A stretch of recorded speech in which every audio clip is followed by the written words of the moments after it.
again, and I'm here to make another video tutorial regarding statics of rigid bodies. So in our previous lessons, I teach you guys how to get the X and Y components of such forces.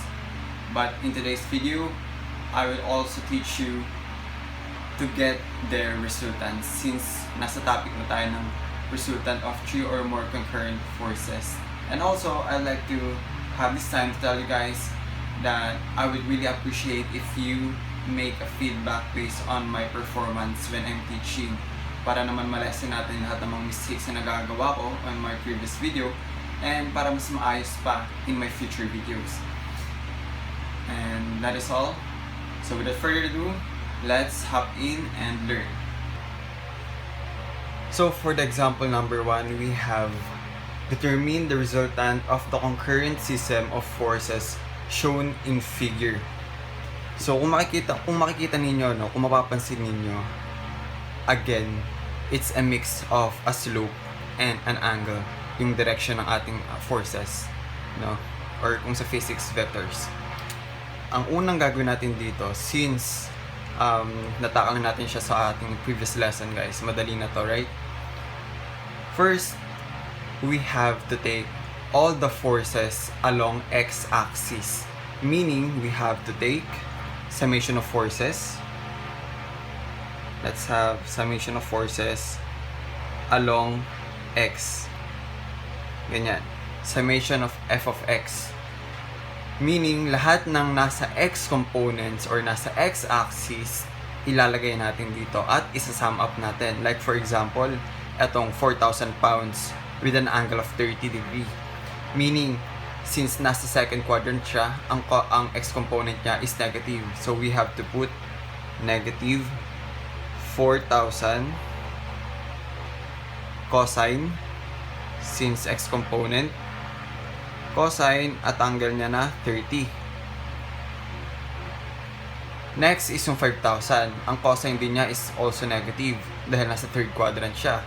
And also yung y component niya is also negative. Minus 5,000. Since slope siya, cosine, meaning we have to use again the SOHCAHTOA. No, SOHCAH. Ka is C, or the cosine is equal to adjacent over hypotenuse. So ang adjacent niya is 4 multiplied by 4 over. Paano makuha to? Diba sinabi ko na sa inyo, take the square of both sides and square them. Like for example, square root of 4 square plus 3 square. The answer is 5. So we have to put 5 for the hypotenuse. SOHCAH meaning 4 over 5, adjacent over hypotenuse. Next is itong third force natin dito. Also, it has a value of 3,000 pounds. Since nasa fourth quadrant siya, ang x component niya ay positive. Plus 3,000 cosine 30. Bakit kamo natin hindi sinama itong 1,000 pound and 2,000 pound? Of course, nasa y-axis siya, wala naman siyang x-component, natural lang na hindi natin siya isasama. Now, let's compute the summation of forces along x-axis. Negative 4,000 cosine 30 minus 5,000 multiplied by adjacent over hypotenuse, which is 4 over 5, plus 3,000 cosine 30. It will be equal to negative 4,866.025, or we should say 4,866.025. Ayan, negative. So, pero kung mapapansin nyo dito negative, pero sa future lessons natin, may ipapaliwanag ako sa inyo para hindi siya maging negative, okay? So, next, summation of forces along y na tayo.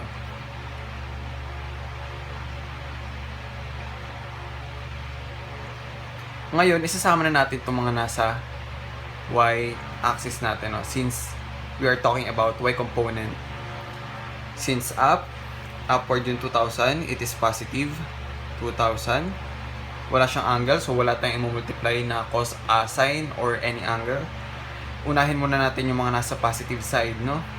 Ito, positive to, 4,000 plus 4,000 sine 30. Negative, so minus 5,000.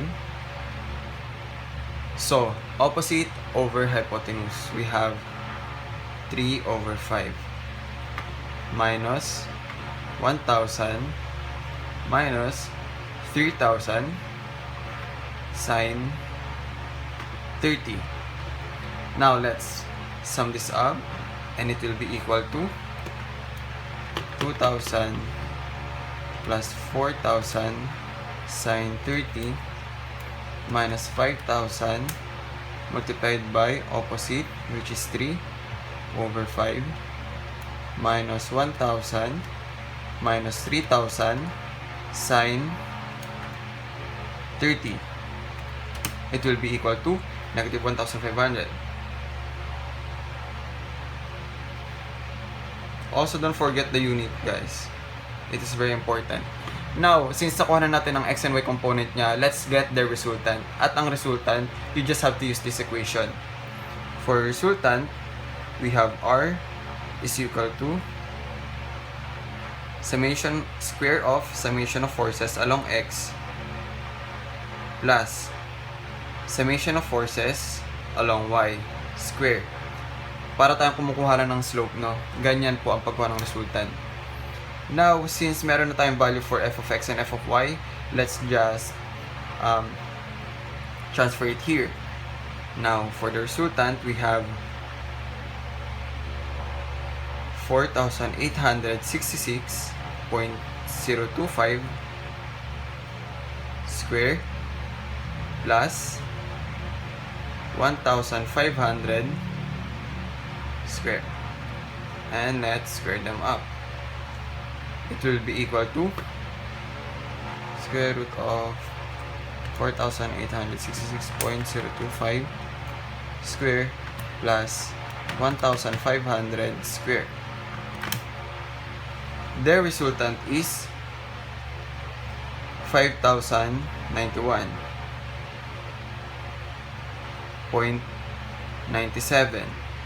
It has a resultant of 5,091.97. And how to get their angle? Here it is. For angle, we have to use this equation. Arctangent is equal to y over x. Meaning, we have to use first 1,500.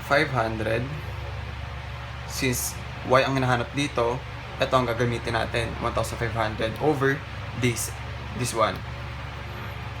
4,866.025. So, ang angle ng ating resultant will be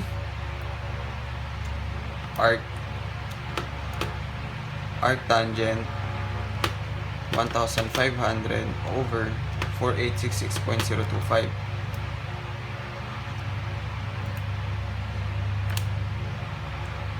It has an angle of 17 degree.